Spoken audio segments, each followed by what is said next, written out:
नमस्कार दर्शक बंधु आपणकर जदि मीन राशि होइथाए तेबे एही भिडियोटी को निश्चित भावरे शेष पर्यंत देखंतु एवं आपणकर व्यस्त बहुल समय मध्यरु मात्र 10 मिनिट समय आपण निज पाई दियंतु एवं निज भविष्यत विषय रे जानंतु कहीं ना यही भिडियो रे ओडिया नूतन वर्ष 2026 एवं 27 नूतन पंजिका अनुसार नूतन वर्षर हार्दिक अभिनंदन जणाई किपरि रहिबा आपणकर आगामी समय गुड़िक सही विषय आलोचना करिबा।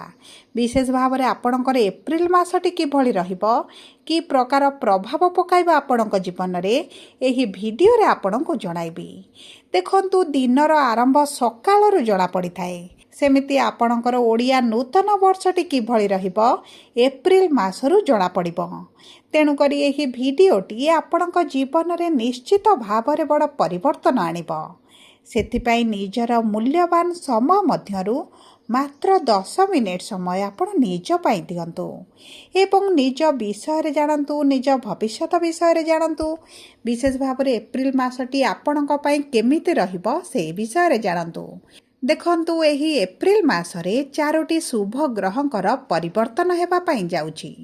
बुध शुक्र सूर्य एवं देवगुरु बृहस्पति चलन एवं एही महापरिवर्तन कारणरू आपणक भाग्य आपणकर साथ देव एवं पुणी थरे आपणक जीवन रे खुशी फेरिबा पाई जाउची।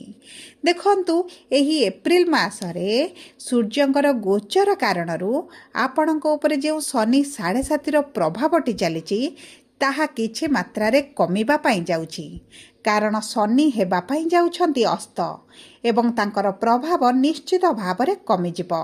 तेणुकरी एही एप्रिल मासरे गुरुत्वपूर्ण ग्रह मानकर गोचर कारणरू आपणक राशि रे राजयोगर संयोग हेबा पाई जाउची एवं एही 3टी शुभ ग्रहंकर गोचर धनर भाव को हेबा कारणरू आपणकर आर्थिक स्थिति रे आसीबो बड़ परिवर्तन जहा द्वारा आपणकर किछि ना किछि अभिलाष पूरण हेबा पाई जाउची।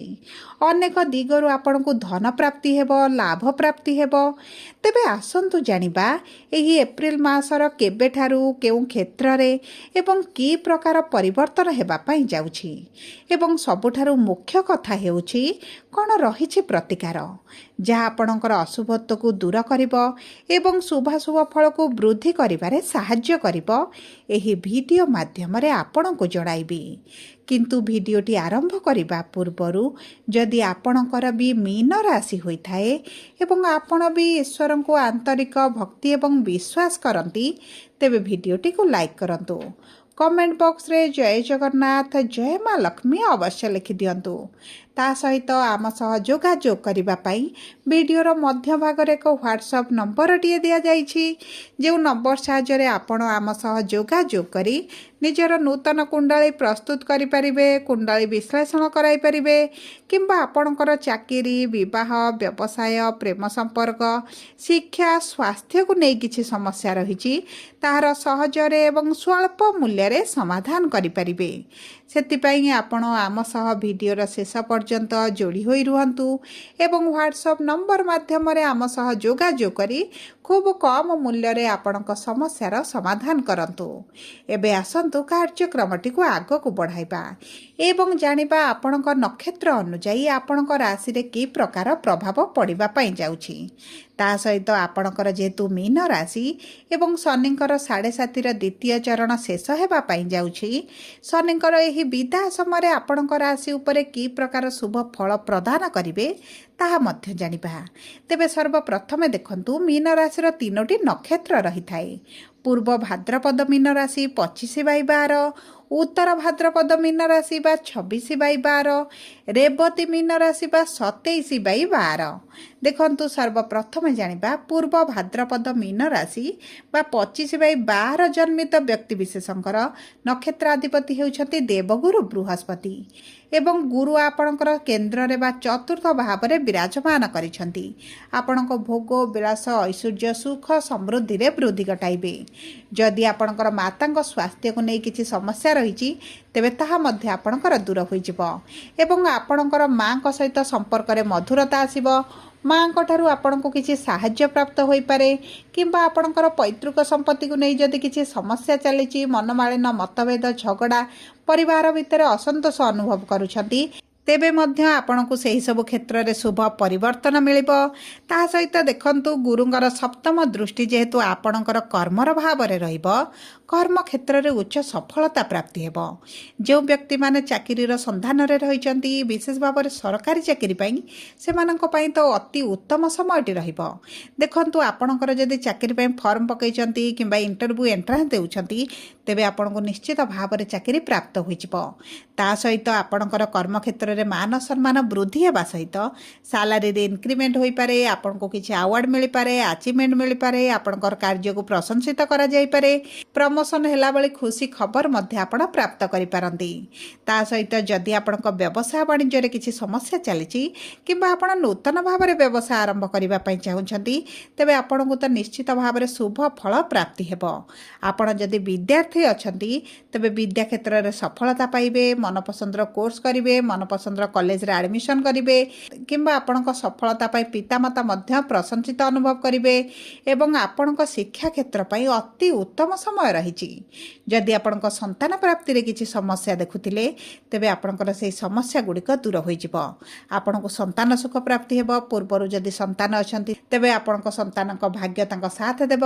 ଦେଖନ୍ତୁ, ଆପଣଙ୍କ ସନ୍ତାନଙ୍କ ସୁଖ ହେଉ, ଆପଣଙ୍କ ପ୍ରେମ ସମ୍ପର୍କରେ ଯଦି କିଛି ସମସ୍ୟା ଚାଲିଛି, ତେବେ ସେଥିରେ ମଧ୍ୟ ଆପଣଙ୍କୁ ସୁଖ ପ୍ରାପ୍ତି ହେବ, ଆପଣଙ୍କ ସମ୍ପର୍କରେ ମଧୁରତା ଆସିବ। ତାହା ସହିତ କିନ୍ତୁ ଆପଣଙ୍କ ସ୍ୱାସ୍ଥ୍ୟରେ କିଛିଟା ସମସ୍ୟା ଆପଣ ଦେଖିପାରନ୍ତି, କାରଣ ସୂର୍ଯ୍ୟମଙ୍ଗଳ એકત્ર ରହିଲେ ଚର୍ମଜନିତ ସମସ୍ୟା ଆପଣଙ୍କର ଦେଖାଦେଇପାରେ। ସେଥିପ୍ରତି ଆପଣ ଟିକେ ଦୃଷ୍ଟି ଦେବେ। ଏବେ ଆସନ୍ତୁ ଜାଣିବା, ଉତ୍ତର ଭାଦ୍ରପଦ ମୀନ ରାଶି ବା 26/12 ଜନ୍ମିତ ବ୍ୟକ୍ତିବିଶେଷମାନଙ୍କର ନକ୍ଷତ୍ର ଅଧିପତି ହେଉଛନ୍ତି ଶନି, ଯେ ଆପଣଙ୍କ ରାଶିରେ ବିରାଜମାନ କରିଛନ୍ତି। କିନ୍ତୁ ଶନି ଆପଣଙ୍କର ଅସ୍ତ ଥିବା କାରଣରୁ ଆପଣଙ୍କ ଉପରେ ଶନିଙ୍କର ପ୍ରଭାବଟି କିଛି ମାତ୍ରାରେ କମ୍ ରହିବ। ଆପଣଙ୍କର ସ୍ୱାସ୍ଥ୍ୟକୁ ନେଇ ଯଦି ସମସ୍ୟା ଚାଲିଥିଲା, ତେବେ ତାହା ଦୂର ହୋଇଯିବ। ଆପଣଙ୍କ ସ୍ୱାସ୍ଥ୍ୟରେ ଇମ୍ପ୍ରୁଭ୍ ଦେଖିବେ। ଯଦି ଆପଣଙ୍କ କ୍ୟାରିୟରରେ ଆପଣ ସମସ୍ୟା ଦେଖୁଥିଲେ, ବାଧାବିଘ୍ନ ଦେଖୁଥିଲେ, ଉଚ୍ଚ ନିଚ ଭଳି ପରିସ୍ଥିତି ଦେଇ ଗତି କରୁଥିଲେ, ତେବେ ମଧ୍ୟ ଆପଣଙ୍କ କ୍ୟାରିୟରରେ ଆପଣଙ୍କୁ ସଫଳତା ପ୍ରାପ୍ତି ହେବ, ଗୋଟେ ଷ୍ଟେବିଲିଟି ଆସିବ। ଯଦି ଚାକିରିର ସନ୍ଧାନରେ ରହିଛନ୍ତି, ଚାକିରି ପ୍ରାପ୍ତ ହୋଇଯିବ। ପାର୍ଟନରସିପ୍ରେ ଯଦି କିଛି କାର୍ଯ୍ୟ କରୁଛନ୍ତି, ତେବେ ମଧ୍ୟ ଆପଣଙ୍କୁ ଶୁଭ ଫଳ ପ୍ରାପ୍ତି ହେବ।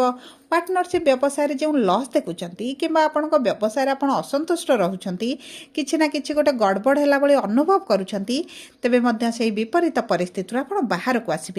ଦେଖନ୍ତୁ, ଶନିଙ୍କର 10ମ ଦୃଷ୍ଟି ଆପଣଙ୍କର କର୍ମର ଭାବକୁ ରହୁଥିବାରୁ ଆପଣଙ୍କ କର୍ମକ୍ଷେତ୍ରରେ ପରିଶ୍ରମ ବଢ଼ିବା ସହିତ ଆପଣଙ୍କ ସଫଳତା ମଧ୍ୟ ପ୍ରାପ୍ତ ହେବ। ଯଦି ଆପଣଙ୍କର କିଛି ନୂତନ ଭାବରେ ଆରମ୍ଭ କରିବା ପାଇଁ ଚାହୁଁଛନ୍ତି, ତେବେ ଉତ୍ତମ ରହିବ। ଯଦି ଆପଣ ଜମି, ଭୂମି, ଯାନ, ବାହନ କିଛି କ୍ରୟ କରିବା ପାଇଁ ଚିନ୍ତା କରୁଛନ୍ତି କିମ୍ବା ପୂର୍ବରୁ କିଛି ଅଭିଳାଷ ରହିଛି, ତାହା ମଧ୍ୟ ପୂରଣ ହେବ।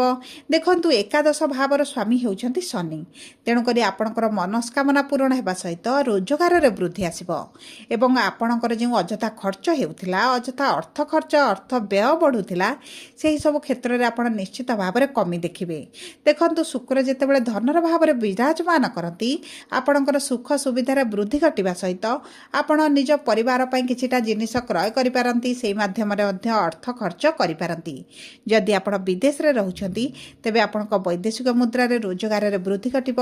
ବିଦେଶ ଯିବା ପାଇଁ ଯଦି ଆପଣ ଯୋଜନା କରୁଥିଲେ, ତେବେ ମଧ୍ୟ ଆପଣଙ୍କ ପାଇଁ ବହୁତ ଭଲ ସମୟ ରହିବ। ଯାହା ବି ସମସ୍ୟା ଆସୁଥିଲା, ତାହା ଦୂର ହୋଇଯିବ ଏବଂ ବିଦେଶରେ ଯଦି ଆପଣଙ୍କ କ୍ୟାରିୟର ବନାଇବା ପାଇଁ ଚାହୁଁଛନ୍ତି, ତେବେ ଆପଣଙ୍କ ପାଇଁ ତ ବହୁତ ଭଲ ସମୟ ରହିଛି।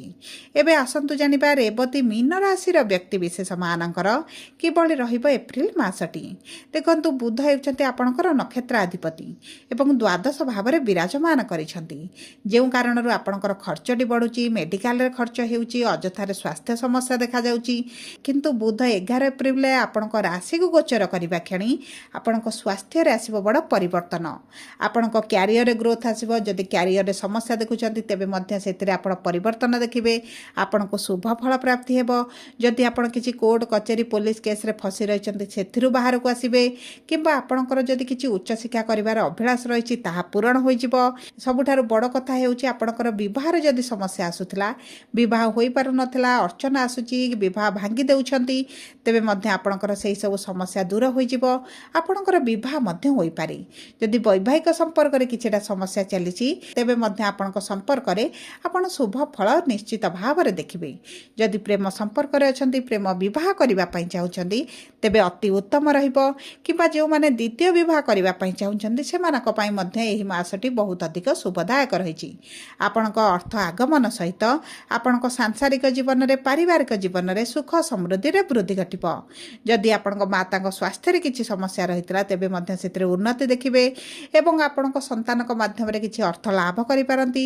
ଶତ୍ରୁମାନେ ଆପଣଙ୍କ ଠାରୁ ଦୂରତା ବନାଇବେ। ଆପଣଙ୍କ ପାଇଁ ଯଦି ସମସ୍ୟା ସୃଷ୍ଟି କରୁଥିଲେ, ତେବେ ମଧ୍ୟ ସେହି ସବୁ କ୍ଷେତ୍ରରେ ଶୁଭ ପରିବର୍ତ୍ତନ ଦେଖିବେ। ଦେଖନ୍ତୁ, ଶନିଙ୍କର 7.5 ଥିବା ସତ୍ତ୍ୱେ ମଧ୍ୟ ଶନି ଯେହେତୁ ଅଷ୍ଟସ୍ଥିତିରେ ରହିଛନ୍ତି ଏବଂ ଗ୍ରହ ଗୋଚର ଗୁଡ଼ିକ ଶୁଭଦାୟକ ରହିଛି, ତେଣୁକରି ଆପଣଙ୍କୁ ଶୁଭ ଫଳ ପ୍ରାପ୍ତି ହେବ। ସବୁ ପରେ ଅଶୁଭତ୍ୱକୁ ଦୂର କରି ଶୁଭାଶୁଭ ଫଳକୁ ବୃଦ୍ଧି କରିବା ପାଇଁ ଆପଣ ପ୍ରତିଦିନ ଗୁରୁଙ୍କର ବୀଜ ମନ୍ତ୍ର 108 ଥର ପାଠ କରନ୍ତୁ। ହନୁମାନ ଚାଳିସା ପଢ଼ନ୍ତୁ। ଶନିବାର ଦିନ ଶନିଙ୍କ ମନ୍ଦିରରେ ସୋରିଷ ତେଲ କିମ୍ବା ରାଶି ତେଲରେ ଦୀପ ଜାଳନ୍ତୁ। କୁକୁରମାନଙ୍କୁ ଖାଇବା ପାଇଁ ଦିଅନ୍ତୁ କିମ୍ବା କାଉକୁ ଖାଇବା ପାଇଁ ଦିଅନ୍ତୁ। ପ୍ରଭୁ ଗଣେଶଙ୍କର ପୂଜାର୍ଚ୍ଚନା କରିବା ସହିତ ମା ଦୁର୍ଗାଙ୍କର ମଧ୍ୟ ଉପାସନା କରନ୍ତୁ। ଆପଣଙ୍କ ପାଇଁ ଅତି ଶୁଭଦାୟକ ରହିବ। ଯଦି ଆପଣଙ୍କର ମୀନ ରାଶି ହୋଇଥାଏ, ଭିଡ଼ିଓଟି କିଭଳି ଲାଗିଲା କମେଣ୍ଟ ବକ୍ସରେ ଲେଖି ଜଣାନ୍ତୁ।